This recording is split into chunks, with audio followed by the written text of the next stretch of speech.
Fenton. Witten, a late start to the year. Here we are. It's March already. Made an early late start. Well, mate, I think for many people that I've been hanging around with and having a chat to, I've been calling it the great false start, mate, to 2022. We've had nearly everyone in our team get the Rona. Then of recent times get affected by the floods. You name it. It's been pretty interesting. So, mate, what do they say? Long time between drinks, a lot of water under the bridge, literally. Yes. Yes. Yeah. So, yeah, mate, great to see you. Good to see you, mate. Good to see everybody. Nobody knows that we're here, so it's going to be really interesting to see who comes on. We haven't advertised it. We haven't even talked about it. We thought we'd just sneakily warm into it and maybe give ourselves a little bit of a chance. See what's going on. Well, there we go. Alison. Oh, Alison's down there. We go. Oh, the boys are back. There's Harry. Over the bridge. Well, that's true. Facebook user must be one of the people out of the groups, but yeah, a lot of water over the bridge. That's for sure, Andy. Yeah. Mate, well, mate, we were, for those of you who don't know, is up in Kingscliff over the last for the beginning of the week, so Sunday. So every time I have gone to northern New South Wales or Queensland over the last 2 years since Corona started, mate, every single time I've come up your neck of the woods, the weather has been absolutely horrific, and this time it really stepped it up a notch.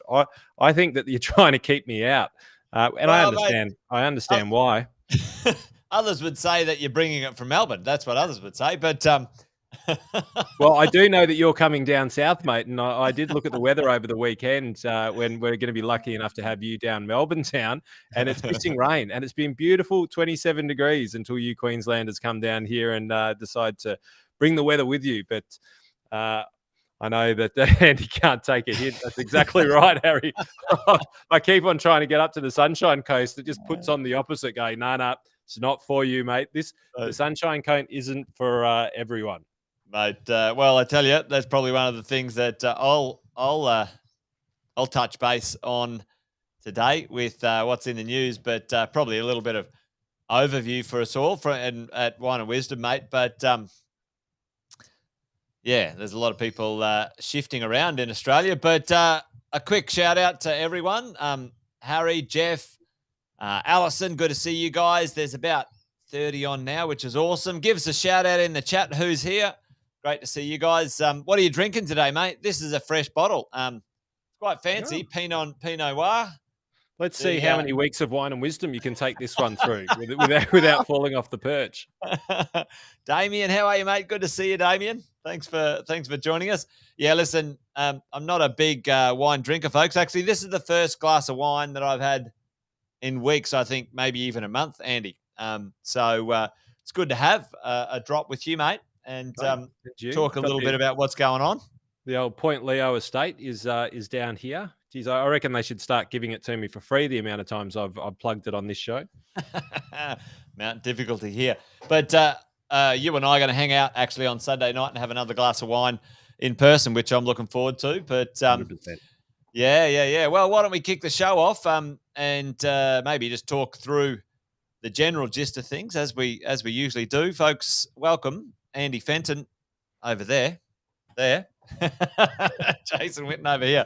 But anyone who's there's Nigel joining us for the first live. Had a Shiraz at lunch, listening to Malcolm Turnbull. Well, gee, there's two opposing necks of the woods, isn't it? Sort of from Malcolm Turnbull to Andy and Jason. Well, there you go. We might see what it'll be interesting to see what Malcolm said. Maybe we'll get him on the channel one day, Andy.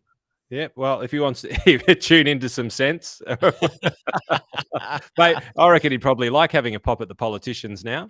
Well, I tell you what, you and I had a little bit of a theme going last year. We bloody told you so. Like, we've been talking about it for, months, if not years. And it's interesting that a few things are coming home to roost in our neck of the woods, certainly the real estate game. And I'm sure you've got a few of those from your world as well. So, but folks, thanks for joining us.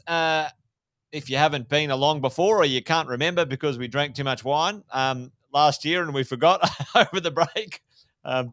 Yeah, we kicked off Wine and Wisdom to help our respective communities, in my neck of the woods, property investor community, Andy's neck of the woods, business owners and investors in general, like, building their portfolios in other ways as well. And we came together when the old Rona hit, and we tried to make some sense of what was happening financially for our clients and customers over a glass of wine at the end of each week, because it was happening so fast, Andy. Folks, it was going quick like that. And so we did our best to keep everyone up to speed, and we actually ended up enjoying it, and we just kept going. And like Jared said, we get on the gas on a Friday and have a bit of a chat. But we talk from our respective worlds when it comes to the property world, the world of finance and the economy. And, we try and debrief the week, basically, folks. So welcome to all of you, and great to have you on. We do it in 3 parts, folks. I've got a little something here for us, Andy. We can, have a little look. Might put you down there in the corner. They say don't put baby in the corner, but I had to put you in the corner, Andy. It's all right, mate. I'm used to being down here. Look at you all the way up there. That's just how it worked out today, mate. But how we roll, folks, is we do it in 3 pieces. We do a little bit of a debrief on what's in the news.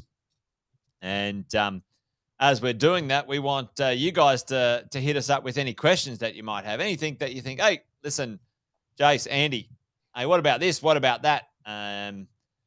Jeff is sort of shouting out, coal's booming. Europe found out that being woke means going broke. No gas from Russia. They're interesting times, that is for sure. This just in, face masks out and bomb shelters in. There's a lot happening, Jeff, out there, folks. And certainly we need to understand what that might mean to our finances and our assets and our dollars and cents. So if you got any questions, Andy and I are going to do something, I don't know, big picture for the first little bit. Any questions? We'll also have a little section which is called Things You Should Know. Maybe general knowledge. Maybe you already know it. Maybe you don't. Andy and I think we might need to communicate something that we've come across or we're thinking.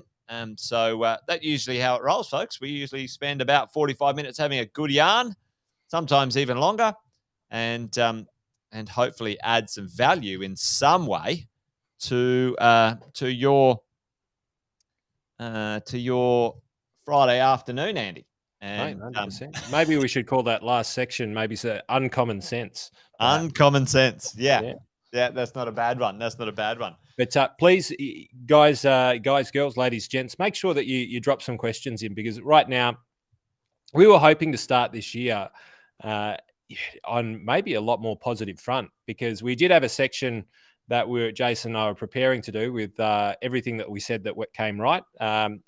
We were going to go with everything that we said that went wrong, but it just wasn't enough to fill the full 45 minutes, quite frankly. But we thought we won't gloat. What we'll do is we'll have this little session. We didn't promote it, so it'd be great to know what's on your minds, because I know through my clients, through my circles, we've had the corona. Now we're into this, a period of tension that's happening over in Europe. People are not quite sure. I've had people who are thinking the world's going to implode. Then we've got the floods that are happening out here, and a big shout out to everybody that is affected by that. If there's anything that you need that we can use our resources to try and help you with, whether that is subsidies, whether it's, whatever it is, especially in the world of small business, property, investing, please let us know what it is. We mightn't know it right now, but I promise you we'll put our collective brains trust together and find that out for you. So if you've got friends, send them this way. If they've got questions, find out what they are. If they can't be here, front the questions for them, because the more that you let us know what you're wondering about, the better chance we've got of being able to answer you. Otherwise, we'll just continue on with what we think you should unlearn from the common press, and develop some perhaps different perspectives, which is hopefully what we think is maybe a more balanced one. Yeah, mate. What I got here, like this one here, Alison's saying someone's been playing Jumanji, pandemics, wars, floods. What's next? Well, yeah. Well, I'm waiting for the Four Horsemen and the apocalypse. I reckon at the moment it really is. It's one blow from another. And if anybody's into that rendering of Elon Musk's theory around we're hurtling through space right now in a guided simulation, you'd probably be going, yeah, I reckon that's probably about right, wouldn't you? Mate, I tell you. Well, mate, I thought what we might do. I've got a couple of things just to maybe kick us off, maybe in the news and have a little look at what's going on. But mate, in my neck of the woods, it's been pretty interesting times. Pulled a couple of articles, and a few of these are, a few weeks old. I was just collecting them for the kickoff of Wine and Wisdom, but It almost seems like a sponsored commercial for the Financial Review. Just quick disclaimer: we're not we're not being paid. I find the Fin review the less dramatic of the headlines of all the newspapers. But you'd say that because I was starting to read The Sun from the UK because I reckon that was probably one of the top shelf newspapers from last year. There you go. Well, Michael's got a question, and certainly I'll get around to that one, Michael. In my little sections, about the property market and some of those effects. I think there'll be secondary effects, not necessarily direct effects, but and that'll come through. I think potentially some economic stuff. Andy's probably got that on his radar to have a bit of a chat about as well. So, yeah, for sure. But folks, listen, the property world is in pretty good shape if you're an investor. Not such good shape if you're not. If you're not in the market, then you're not benefiting from what's going on. More jobs, surging house prices, record stock values, rising inflation, $1 trillion debt. It's been a crazy. Now add floods and wars to that. I think that's about 2 weeks old. That one, that article. It's 2022 was certainly far. The last 2 years, far from what anyone would have thought or predicted. But what's already happening out there, Andy? Folks listening in. We've got a little bit of this rubbish creeping in. You guys have seen Andy and I talk about this many times. The 15 to 25% fall in house prices. What absolute rubbish. Absolute rubbish. Now, for that to happen, the world literally has to end, right? We had the biggest global financial crisis ever in the world's history, and the average house price in Australia adjusted about 7%. And that's just rubbish, Aren't they meant to put opinion piece when it's an opinion piece at the beginning of the article? Aren't they meant to put it in brackets? Dead bloody right. They're meant to have opinion up there. And this is the thing that shits me and Andy. We get the shits with this rubbish. This is just absolute, just hideous reporting. There's no metrics behind this comment. I can tell you right now, folks, you guys have been listening into my morning chats.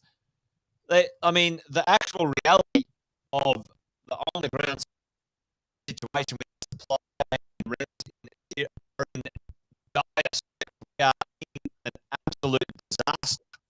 And that's not dramatic. It's a disaster what's happening in our property world when it comes to supply. I won't ask too long on this one, but go for your life, bullshit. Wax lyrical. Absolute rubbish. So ignore it, folks. There may be some pressures. Shane's saying I sound a bit like Andy. A little bit broken up, but I just thought you were going into binary form as we were passing Venus through the simulated life that we're living. But apparently, Josh can hear you loud and clear, mate. Not very clear from Alison, so it depends on where you're coming from in the world, by the sounds of things. Well, let me do this. Let me try this. If that's any better, folks, and see if that's coming through any better for you, Andy. Mate, I can hear that. It's the dulcet, silky smooth tunes of one of the world's best rock climbing commentators. There you go. All right. Well, hopefully, okay.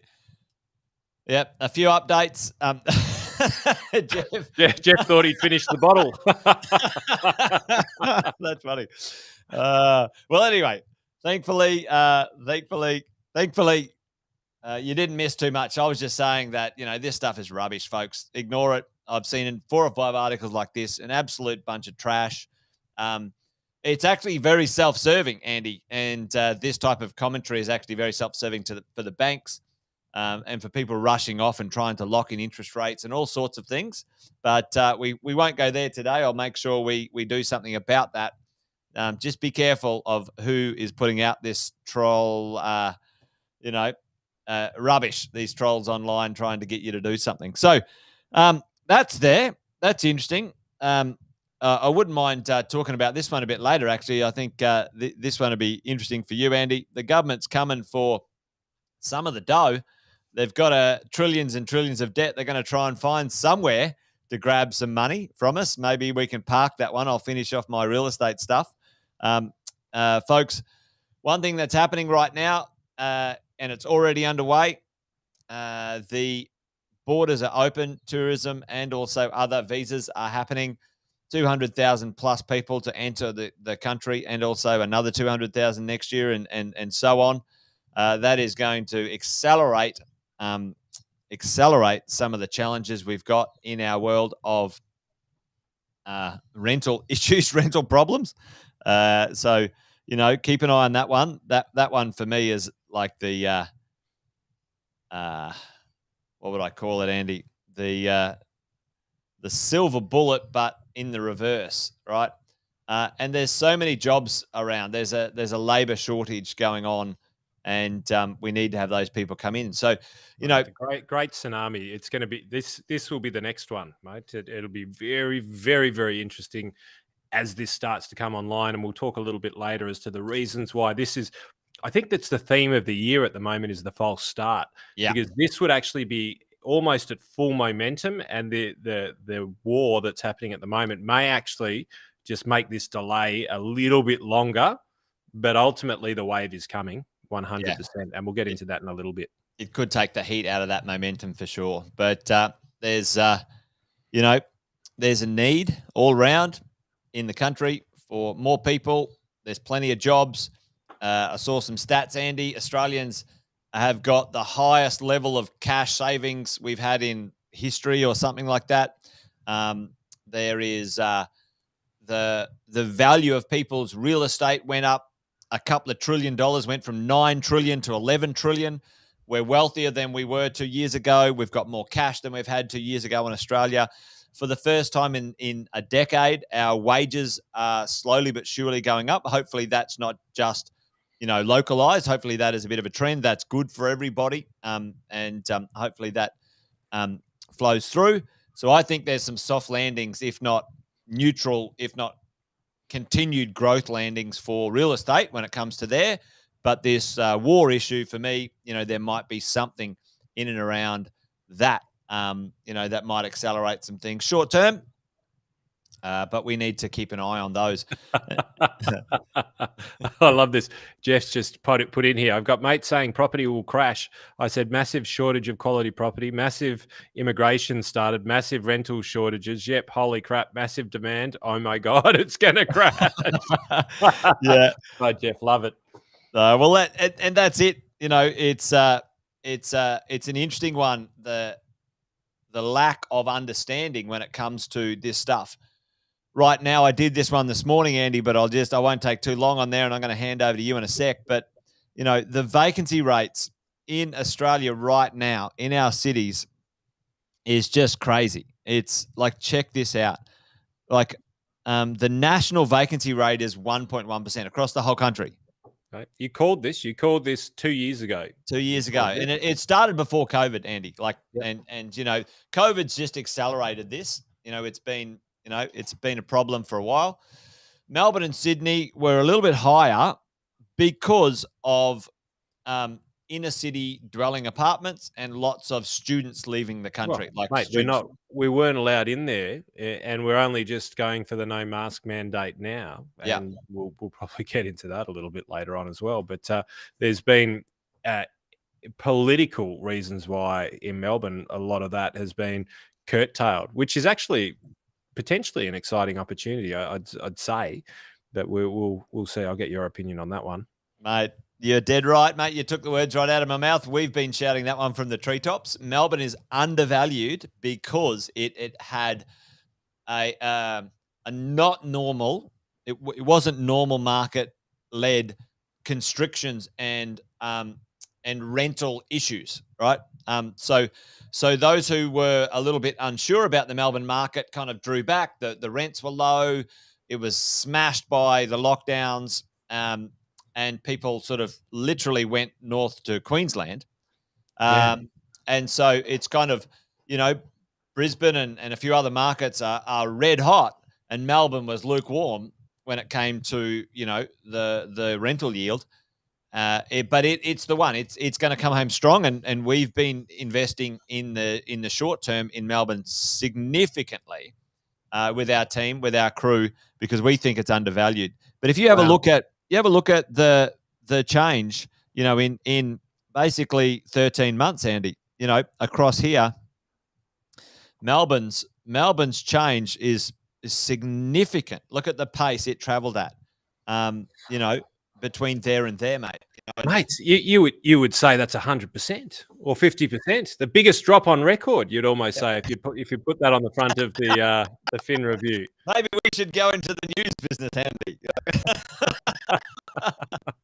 Well, so, mate, you know who these statistics are scariest for? Well, yeah, you're still there. I reckon these statistics are the most scary for empty nesters or the wanting to be empty nesters, because ultimately you can't kick them out if they're not going to go anywhere. I mean, where have they got to go? And this is the thing. Should I stay on that market peaking? Well, where are you going to go? Where are you going to go? Now entering, I'm calling it again, Andy. Maybe we should take another call.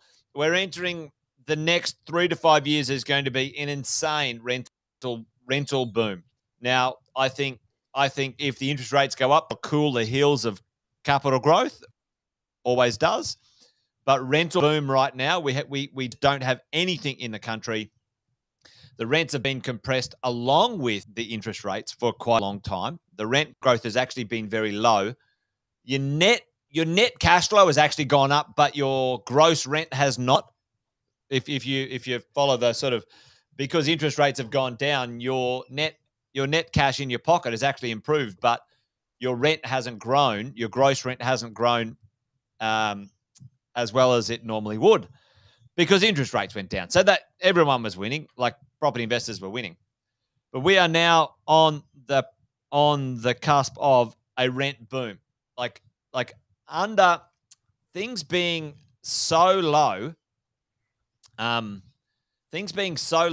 our marketplace when it comes to the vacancy rates. Under 1% there's nothing to rent, Andy. There's nothing. There's and if it is, it's rubbish and no one wants it. Like, this is where we're at, folks. So, trying to do a big catch up conversation, which is basically for all of us when it comes to property investing and being property investors, and what's going on, Andy.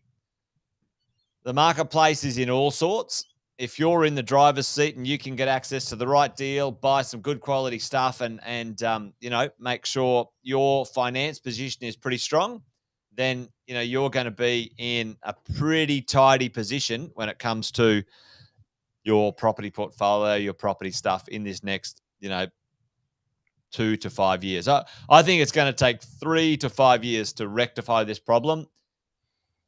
If that, because the government is so far behind, it's not funny. So, well, mate, you overlay that statistic with this, right? And I've literally just found this. So I didn't even double check to make sure that it was actually Australia. It's actually not, but ours isn't too much different. But so this is very similar to what our demographic curve is. And so less about the numbers, more about the shape, because they're quite similar. So if you overlaid this with the statistics that you're showing, so you look at the 20... Put yourself up in the other corner, Andy. Put yourself in another corner. Sorry, mate. there you go, mate. Oh, I was over the top of it. I was underneath you, Jace. I was there. Look, you can see me behind where did he go? I'm trying to get out, but I'm always in your shadow.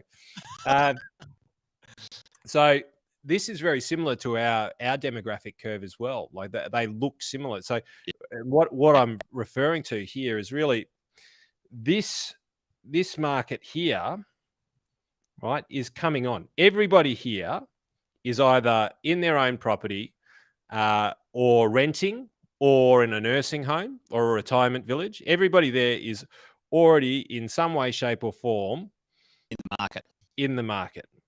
Right. And the problem is that when we go up to the top and we start going, well, who's coming out as to who's coming in, there's a big gap. Does that make sense? Massive. Yeah, absolutely. So what that means is that there's more people coming in than what are actually going out. And unfortunately, in these terms, when I say coming in versus going out, I'm actually talking about, people leaving the planet and, moving on to the next stage of, whatever that looks like to you. But ultimately, with those statistics that you've got, as those people go to move out, they're not going to move it. They can't. Or where are they going to go? Because the percentage, and maybe what we'll do is we'll get one of, maybe we should get one of my economists to liaise with one of yours and start to put these bubbles over the top and see what sort of pressure that's going to put on the housing market here in Australia while that happens. Because, mate, that's an astounding statistic. Less than 1% across the country, 1% across the country and less than 1% in some of the major states. That's scary. Mate, and I'm calling it right now. Sydney and Melbourne are already under 1%. They're already under 1%. We'll see that. We'll see those results come out, in April for March. That's going to happen. You're going to have your first tranche of people who've got their student visas. They land in Melbourne, by the way. That 80 to 90% of first entry point is Melbourne. Right now, Airbnb and short-term letting is back on the menu, and you will see between 5,000 and 8,000 rental properties leave the market over the next 12 months and go back to short-term letting. So there's these accelerators that are just going to just make things it's going to be just crazy. It's gonna be mad. So, well, you and I have been talking about arbitrage ever since we started this, and we've been talking about potentially bringing different products to the market around, I guess what we'd call the holiday to permanent rental arbitrage, which is ultimately the difference between, if you've got a place that's in a desirable location, the difference between renting and the difference between Airbnb-ing it out. Yeah, and I think it'll be interesting to see what actually happens from that perspective, because as you rightly said, if those properties leave the market, then that statistic should plummet, because then if there's 20,000, that's 20,000 that are taken off the shelf, which are no longer permanent residency and then go to part-time residency. Yeah, and what happened in COVID, when COVID hit, the short-term letting sort of was on the nose. People said, "Oh, listen, it's not happening. I'm going to put it back in the pool," which temporarily provided some stock in certain places, and kind of maybe even gave a bit of false sense of supply to the marketplace. But if you look, folks, if you want to check this out, SQM Research, great little website. SQM Research, you can go in there and you go search any suburb. Andy, I've got a property in Collingwood in Melbourne. The Collingwood vacancy rate 1 kilometre from the CBD is 0.4%. So it's under 1% already. Every single suburb surrounding the CBD is under 1%. Where you live, mate, there's nothing to rent. There's like 3 houses in 5,000. I've got a couple of teepees that I'm pitching out the back of the property at the moment. You could probably crush it. But this is where we're at with that marketplace. So it's certainly for all of us in the driving seat. And folks, what's the upside of mainstream media talking rubbish, talking smack about the property market? Well, folks, when you know some stats and some good data, you can continue your acquisition process to build your portfolio confidently And yep, I don't think we're going to see massive growth like we have in the last 2 years, Andy. But what I think we'll see medium to slow growth. But I think we're going to see huge, massive booms in rental. And at the end of the day, hey, I'm happy to take a $200, $300 increase in my rent every day of the week. So away we go. So that's what I'm calling. And over the next 2 to 3 years, I reckon that's going to come home to roost. But unfortunately, we've got headwind after headwind, Andy, in economic terms over in your neck of the woods. So mate, what do you got for the listeners today? Mate, well, a little bit of lighthearted stuff with this time not in the news. What's not in the news, and thankfully enough, COVID. Yeah, well, there you go. Didn't that disappear quickly from the headlines? Yeah. Didn't it just absolutely disappear? So I'm not going to jump into the unicorn conspiracy theories here, but it's actually quite nice to switch on the television from time to time and not hear about it. But it's amazing how quickly that's gone down.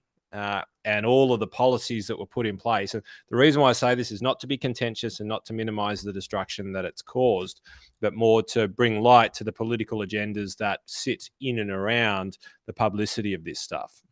And again, I'm going to be probably more careful than I ever have, given because there's a lot of stuff going on. Yeah. But I think we can all agree here that not having these two Muppets in the news on a day-to-day basis is an absolute blessing.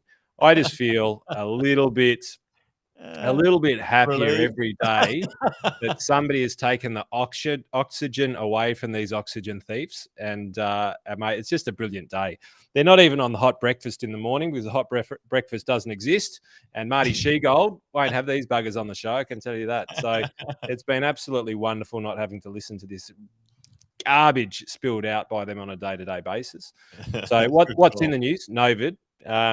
What's in the news is unfortunately this bloke who, I don't know, mate. It may just be me, but I would prefer it if he kept the mask on.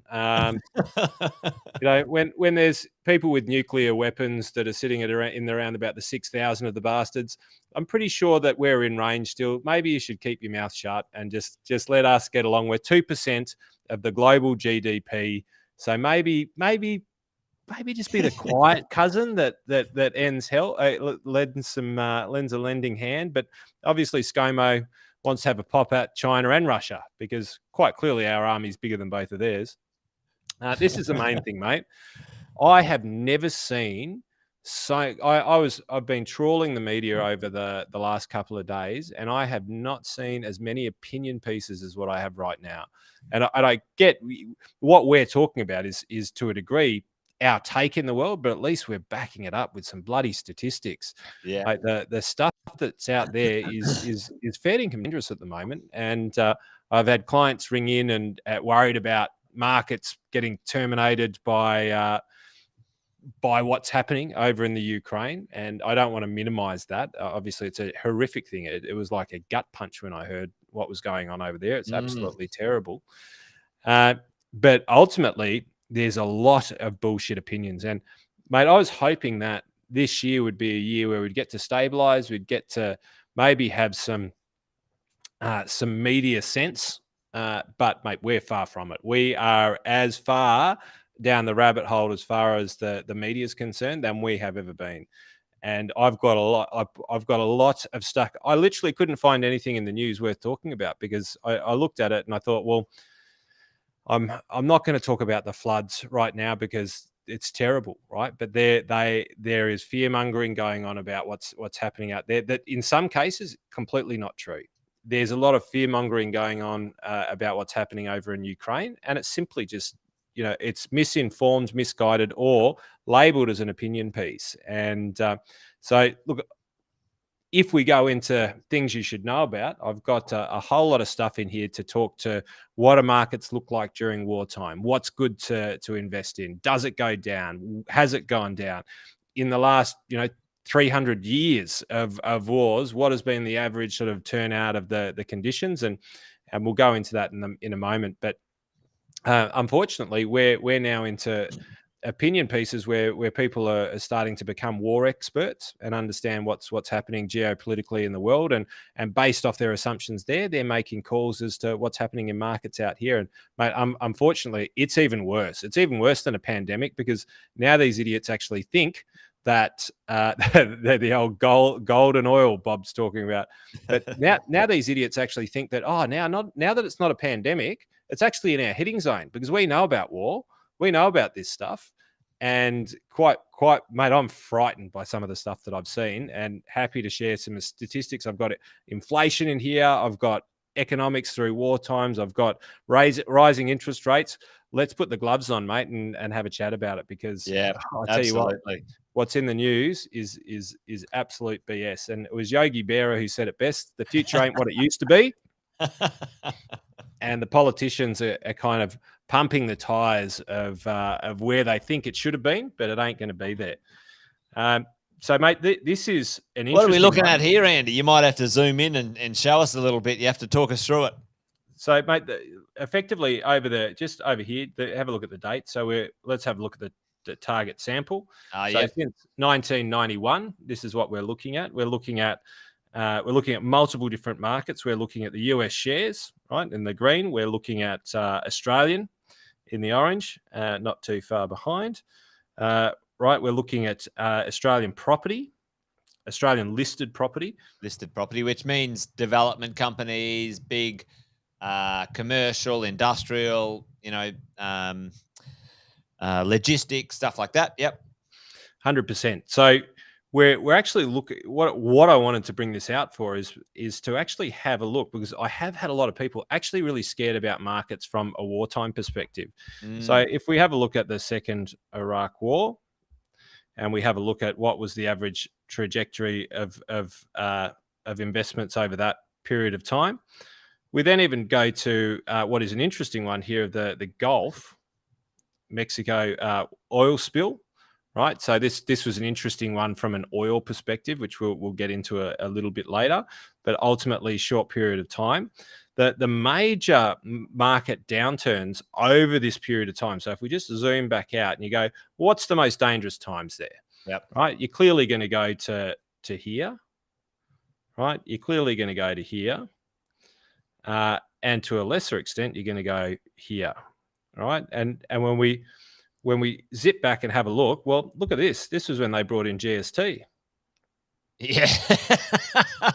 Yeah. Who's the most dangerous? The bloody politicians. Jace, what I can't see in here is where they repealed the property taxes. Like when they brought the GST in, they were meant to get rid of stamp duty.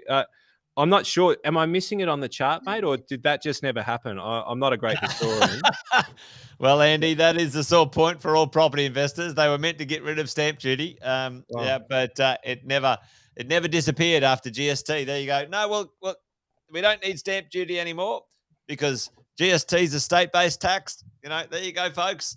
We can replace the stamp duty. What a bunch of rubbish. 100%.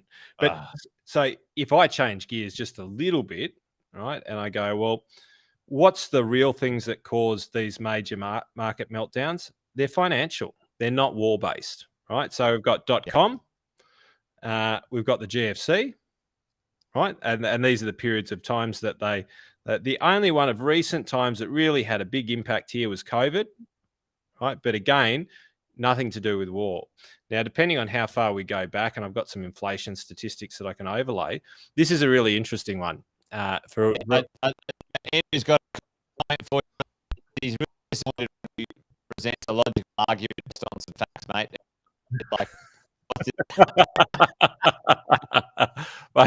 It's just not newsworthy, is it? It's absolutely not newsworthy. And when would that ever happen? Gosh, when I have to start actually being real, Jesus, it means the world's really going under.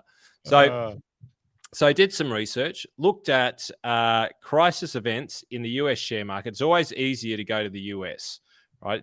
And so that says crisis of. I'll just move my head out of the way for a moment. Crisis events and the US share market.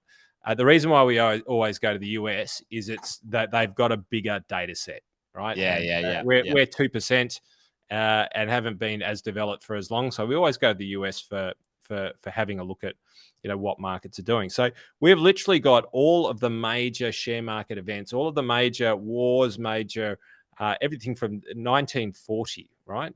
From Pearl Harbor, back, the market fell 6.5%.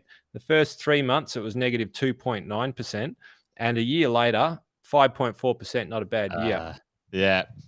We go to the Cuban Missile Crisis, which would probably be, as far as this war is concerned, probably the closest from a geopolitical standpoint. And so if I go Cuban Missile Crisis, I go here. Now, I'm not relating the two together, but as far as the reasons why this is actually happening, and for those of you, I'm not going to start to become a war expert by any stretch of the imagination. If you want to, you've got a few thousand Muppets who pretend like they know everything about it. Just turn on any one of the channels, right? But let's have a look at that. This, in my opinion, this is probably one of the more closely correlated incidents globally that relates. So, it actually didn't fall at all, 1.1%, and it's a cracker, mate, 30%. It's a great market year. We've got JFK assassination. He was worth 24% on the US market. So clearly the market actually didn't like him that much. Everyone else loved JFK, but the market didn't like him that much. When we go, and here's the thing, when we go to have a look at the negative years, right, in markets, most of you wouldn't even know what these events are, right? So even when we go to COVID, we had a big 31% fall, but look at the back of that, 40. Oops, sorry, that's behind your head, Jace. But let me see if I can bring this out. COVID fall, 31%, 74% on the back end. Oh, gee. Right, so we do then have Bear Stearns collapse, but again, that was financial, not geopolitical or war-based. We have Kuwait up there, Iraq invades Kuwait. Where's the GFC in there, Andy? Right, the GFC, where are I to? I'm not sure if it's on this one. It must be. Where are I to? 2, 3, 4, 8. They've left off the GFC because I must have left off the GFC because it didn't illustrate my point, Jace. Is that called cherry picking? Mate, I didn't put this together. I actually sourced it, but it actually doesn't have it in there. So clearly they had an agenda as well. But this was also an interesting some more data. This was from LPL research on the S&P Dow Jones, so the US exchange, right? So I had a look at major shock events. So we've got in there again the Pearl Harbor attack. We've got Iraq and Kuwait. We've got the Boston bombings, so on and so forth. So we've got some of the major events that actually happened here. What's really interesting is some of the more negative events in the short term. Days to recovery, the largest one in there is 189 days. 189 days, other than Pearl Harbor. I beg your pardon. Pearl Harbor took quite some time to recover. So we have a little bit of setback, and within 3 to 6 months on average, it's better than it was. Whoop, sorry, I've just jumped in here. 100%. And then when we look across, because people go, well, Andy, it's different. Small caps to large caps, these, and you're going to hear a lot about this. Small caps will get hammered during this period of time, and capital markets are going to get hammered during this period of time. Andy, let me ask you a question on that one. Is that just pretend smart people like saying things that they sound like they're clever, and then so they try and confuse the folk? Like, they're small cap, large cap. What the hell does that mean? Is it something we should actually try and learn, or is it just some jargon that But a little bit from column A, a lot from column A, and a little bit from column B. There are times where you want to go to safety into the bigger end of town. Yeah. And then there are times where you want to go for the smaller caps, because and small caps absolutely dominated through COVID. They absolutely crushed it because smaller valued companies as they grow and as they take market share, quite often take significantly larger amounts of market share. So small caps are significantly more volatile, right? But ultimately, what is good business is good business. And what happens in markets is that sometimes at where we sit at the moment, which is very much in a growth market that we've been in now for I can't even remember the last time we were in a value market. And growth market means companies that are just growth focused, growth at all costs, tech stocks, all of these sorts of things. So they have been the big winners. But when they fall, right, then quite often what happens with companies with good cash flows, they start to really become the darling buds, because when there's no more growth left in the story, people start looking for yield. And I'm assuming it's kind of the same in property. It's the same in real estate, mate. Yep. It gets to a point where, you can't eat a 2% or a 3% yield. Like, you don't want it coming out of your pocket. So, people start searching out a higher yield. And so my example for that would be, and correct me if I'm just talking out my ass, Jace, but what I would think would be a good property analogy would be your $4 million pad in Brighton over the beach probably accelerated at a rapid rate of knots when the growth part of the property market is going. But when the value part of the property goes and the growth slows down, that $4 million pad, you're not going to be renting that out at a 5 or a 6% yield, or I wouldn't think you would. No, you're not. You're not doing it. No. So all of a sudden, you still got a good property, but it's just going to do nothing, or it's going to sit around for a couple of years. And so that's probably the best analogy that I can give for the growth to the small cap side of the equation. But even then, when you have a look at the statistics between the two, the big differential is the risk. So risk in this in here, so as opposed to large cap, the risk is volatility. So it's how much wobble, in some people's terms, how much the price went up and down, how rapidly it did. The more rapidly, so that's some sort of rational kind of metric. That's a measurement. Yeah, 100%. It's peak to trough, and how much it aggressively goes up and down. Right, the more aggressively it goes up and down, the higher the risk or the higher the volatility.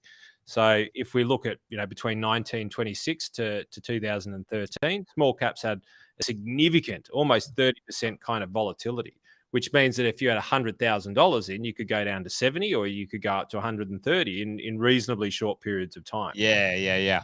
Whereas the large caps, you're more like 19% down. So you're more like 80% down to 80% to 120% or thereabouts. Yeah. So, but you can see that the returns across the two have not been not that different over that period of time. But the key thing that I want to chat about is actually this little sucker over here. Right? So when we look at the inflation over the various different wars, World War II, the Korean War, Vietnam War, Gulf War, inflation has been higher than where we're used to seeing it now. It is to the high end of where the Federal Reserve and the Reserve Bank like to see it. 2% for the Fed, 4% historically long-term average for RBA. All right, so the inflation has been on the higher side, and so most of the the rhetoric that had come from this is, well, higher inflation leads to poorer markets, and this is something which is going to be a really interesting topic over the next 3, 6, 12 months, depending on how long this situation travels. And in Australia, it's going to be magnified quite a lot in the short term because of the floods, right? So we've already had a synthetic magnification of inflation due to supply chains. And we've spoken a lot about this last year. And for those of you, the 30-second summary was, goods aren't getting to Australia as quickly. Therefore, more people are wanting the stuff because it's not getting here as quickly. And as a result of that, people can charge higher prices, right? Not as much timber around. It's taking harder to get here. And as a result, people are having to pay more for it. Yeah, now, and that's flowing like fairly aggressively into the real estate market in Queensland predominantly at the moment. But the rest of the country is not too bad. So, that's quite interesting to look at it in that way, Andy. Yeah, 100%. And look, we're already going to see it. And I've got some statistics later on if you want to chat with them, but about crude oil prices, because oil prices going up as a result of what's happening over in Ukraine. That's going to punch into a number of different fields. And here's the thing: in market terms, it's actually really positive in a lot of different fields. It's just it mightn't necessarily be positive for the stocks that were doing really well yesterday. And things like wheat prices, they're going to go up. Think about everything that is fueled by gas and fueled by oil.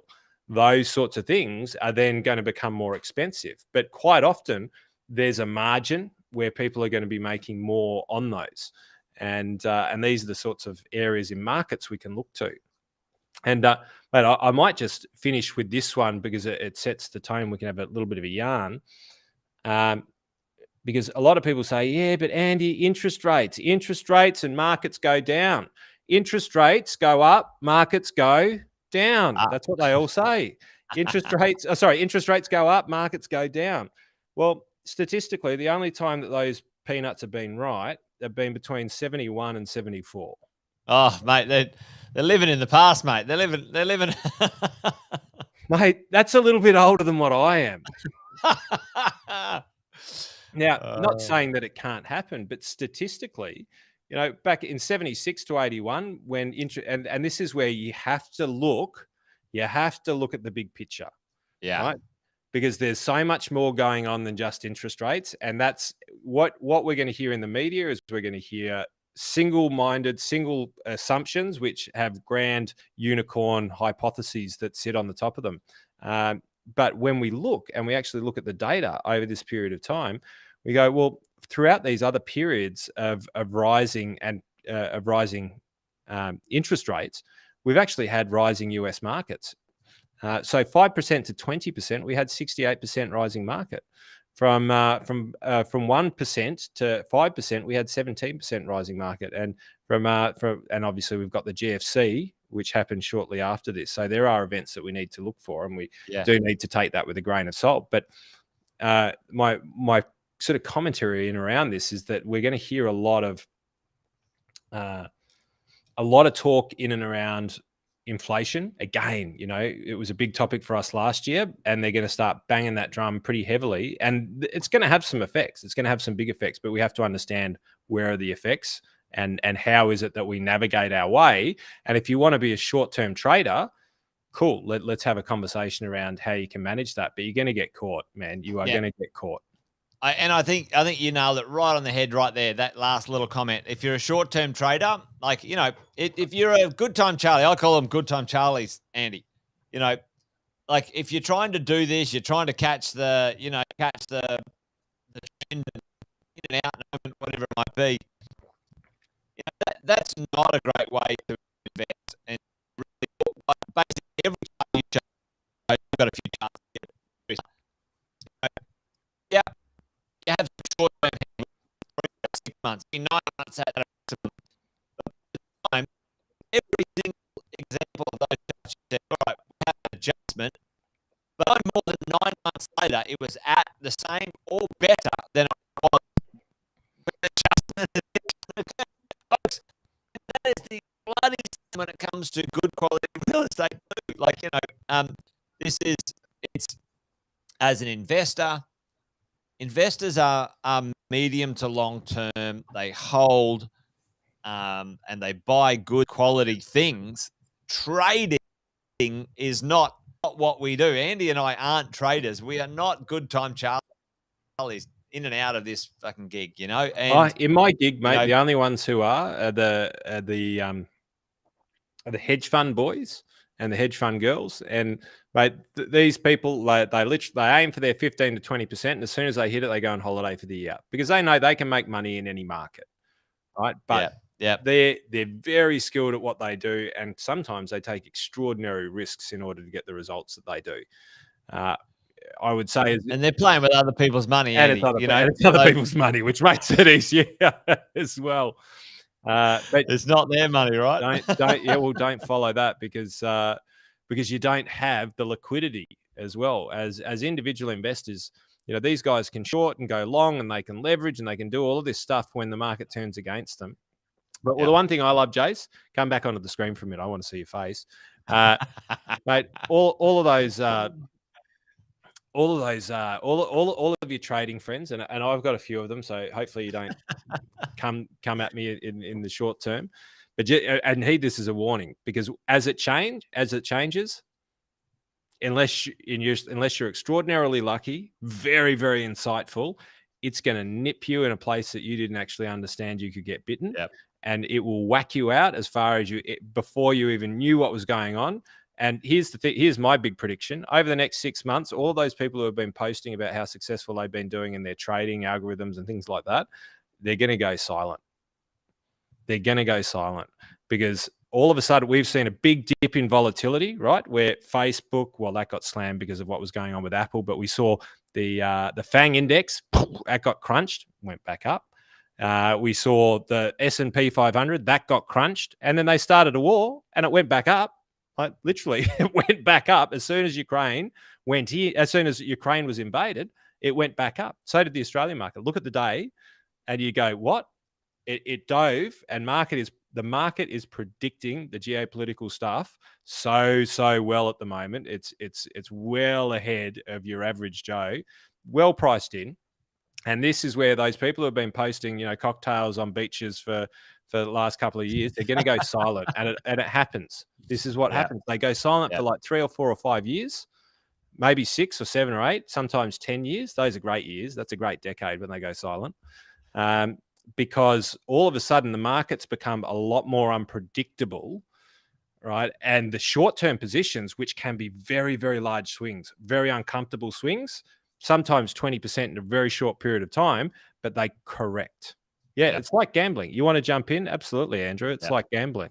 When you want to jump in and out, here's the drill, Andrew. In God, how long have I been in it? 20-something years. I've never met a genius who's never wrong. And I've met some pretty smart cats with thousands of analysts behind them. And these guys still put their hands on their head and go, we're just going to hold over this period of time, because we don't know. And here's the thing. When you have an investment manager get up and start telling stories about how bees communicate, then you realize that they've got no fucking idea what's actually happening. And they're just trying to distract you, because the answer to the question is, I don't know, but we feel good with our stock selection, and we know that if we trust this fundamental, it's actually going to go through. Mate, dead bloody right. Dead right. Yeah. It's some of those things, one of the things that impressed me no end many years ago is when I saw some stats, and it's from your world, not mine, so I didn't dig as deep as I probably should have. But, someone in an S&P 200 or a Vanguard 200 or something like that, and just leaving their money in there for 5 years, beat those geniuses every time. And it might have been longer than 5 years. It might have been 10 years or something like that. But, the average return across that 10-year period, you get the highs and lows, the wins, and like hang in there, 30% win, but then a 40% loss or something. And that actually just stuck with me, Andy, for forever. I saw that many years ago, actually over 20 years ago. And I'm like, okay, I'm just going to buy things and keep them. It's like, it's just too much hard work. It's safer. It's actually safer. It's like, well, and I say this to all of our business clients. It's like, well, let's build a strategy, and let's figure out what it is. And in your game, it'd probably be one now, one in a year, one in the next year, whatever the case may be. With mine, it's reasonably large amounts, of whatever's there, but you're transferring it from one to another. And then it's just constant.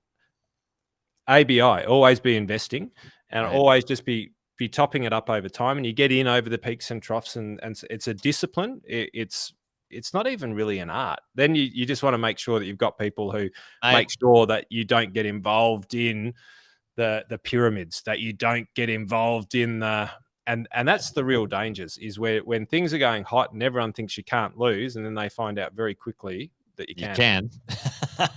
Mate, I think you just said one of the most smartest things I've ever heard you say, bro. I must be drunk. It's a discipline. It's not an art. And that's a fucking absolute penny drop there, folks. If you're listening in, like, it's an actual discipline. It's a discipline to do the right thing, not be swayed by short-term malarkey and carry on and fears and ignorance and mid-high, whatever it is. It's a discipline to create a strategy and stick with it over the medium to long term. It's a discipline, not an art. Investing, it's a discipline. It's not an art. Dude, I think you just found the title of our next book. We haven't finished our first one yet, but I think we got the next one. Mate, I've I just love written that. it down, not an art. But here's the reality of it. And as I said, this is what I say to our business owner clients. Once we set the strategy in play, it's your job to make sure that you just keep putting the energy in that gets the energy back, which is energy is revenue, maintain the profit. We allocate over here. And statistically, I'm on the odds, mate. Every single time I'm on the odds. Yeah. Statistically, I will be right within 1% over a 30-year period. And the statistics have never proven me wrong. Mind you, I've only been in it now for 20 years. But that's the reality of the market. It's going to go up. It's going to go down. It does have its averages. And you got to play the averages, because if you play the large volatility, you're going to get burned. And then it's a matter of just, there's some other bits and pieces to it. There is a little bit of art to it, like as you get a little bit older and you don't have as much money to lose, or you have pockets of money. So, because if you're taking money out of your investments, then you need to be careful. But that's a whole different discussion. Mate, 1% art, 99% discipline. There we go. Yep. Go hard, stay long. Mate, dead right, John. Mate, I love that, mate. Absolutely. Listen, mate, the time's flown, brother. Mate, I couldn't believe it. Mate, it's an hour already. It's 5 p.m. my time and 6 p.m. your time. Folks, we do have a few questions, and maybe I'll just pop one or two up just quickly so we can answer them before we chuff off. But, at the end of the day, for me, there was a question a bit earlier, and I think Mike said, hey, listen, what are our effects? What do you think the effects on the property market? For me, Michael, I think the one thing that we got to keep an eye on is the cost of living for each person in Australia. Now, that cost of living can be the cost of petrol, the cost of food, and your interest that you got to pay on your home. And there we go. Andy's got a little chart there. It may affect the ability for people to borrow, Michael. May affect the ability for people to borrow. And I believe if the ability for people to borrow gets affected, then growth gets affected at the same time. Okay. The liquidity of the access to capital, the access to lending, that's been pretty high on the correlation world for at least 15 or 20 years, Andy. Yep. But Michael, I don't think the market will go down in any way, shape, or form because of all those other things I said earlier. The supply chain, where are people going to rent, all sorts of stuff. So I'm not concerned about any, major issues when it comes to, value challenges. But certainly 100% it will take the heat out of the market if interest rates rise or the cost of living for people in Australia rises by secondary default if there's a war and there's oil shortages and food shortages and stuff like that. But I'm not quite sure that that's actually where we're at right now. Well, we're not there right now, but that's a possibility. And here's the thing: nobody knows where Ukraine's going right now. No. I've been listening to a lot of commentary. Everyone's sitting on the fence, and as a mate of mine says, when you sit on the fence, you get blisters in your ass. Or you get a splinter, Andy, if it's a wooden fence. Sorry, I'm great at butchering sayings, aren't I? Like, Karen will be sitting here going, "You muppet." What's going on? But But here's the thing: the reason why they're sitting there is that nobody can second guess what's going to happen here, and they're probably one of the smartest bits of commentary that I heard in the recent days. Actually, sent through Jono, the Rollo, if you're listening, listen to the clip, and there was a US general that said, not so much about the sanctions. Actually, no, the comment came from someone else, not you, Jono. But I love that video anyway. But the smartest bit of commentary was in and around. It's not the war that's going to create the economic turmoil. It's the sanctions that are going to create the turmoil. Yeah. So what is actually right now, what is creating the greatest amount of volatility and turbulence in the market is actually NATO and the US. And it's based on the constraints that they're putting on Russia. Now, again, I'm not talking about what they should or shouldn't do. That's not my gig, and I think all war is terrible. But it's the sanctions that are creating the issues right now, not the war. The war is the stimulus, and maybe my final bit for the day is, and we were saying this a little while ago in Wine and Wisdom, is that first there's currency wars. Right? They countries compete against each other by manipulating their currency. And that's the first type of war. And we saw that a little while ago. And then there's trade wars. And we thought we'd seen trade wars a long time ago. We thought we'd seen the beginning of trade wars back when China was barging around a little bit with, produce and our iron ore, and we're not going to take your meat anymore and whatever. Yeah. Geez, I tell you what, them not taking our fish has been one of the best things for me, mate. I had lobster at Christmas, and do you know how cheap that thing was? It was unbelievable because they wouldn't take it. Australians have never eaten so well. There's always a flip side. But those trade wars are the things that quite often end up in real wars. Now, I guess from that, when you look historically at the major pressures, and you might say, well, look, they were going to do it anyway, and maybe they would, but the trade, the sanctions are the things that allow political pressures to get to a certain level that it can tip over. But right now, the biggest impact on global markets at the moment is actually the sanctions that are getting put on that are related to what's happening over there, and that is having more impact than the actual war itself. Yeah, there you go. Well, mate, why don't we give that one? The final say of the first inaugural 2022 Wine and Wisdom, folks. Great to hang out with you guys. Appreciate you guys 100%. And your time. I know there was a bunch of questions we didn't get to, but time just flew by. Maybe you and I, Andy, were having a good time, and maybe the listeners weren't, but hopefully you were. And if there is any questions, whack them in the chat or reach out to us on our social channels. Andy, myself are in the world of Facebook often, and please connect with us in that way. And if you've got anything that you'd love us to bring our view of the world on, when it comes to our little niche, our little neck of the woods in Australia, then we'd love to hear from you. So reach out, connect, and appreciate you guys hanging out with us today for the first 2022 Wealth, Wine and Wisdom, mate. We're back, mate. It's a big commitment. We're going to be going Fridays strong till the end of the year. Well done. Well, they say, what's the one? Mortimer, we're back. But, folks, it's a good night from him. And it's a good night from me. Good night.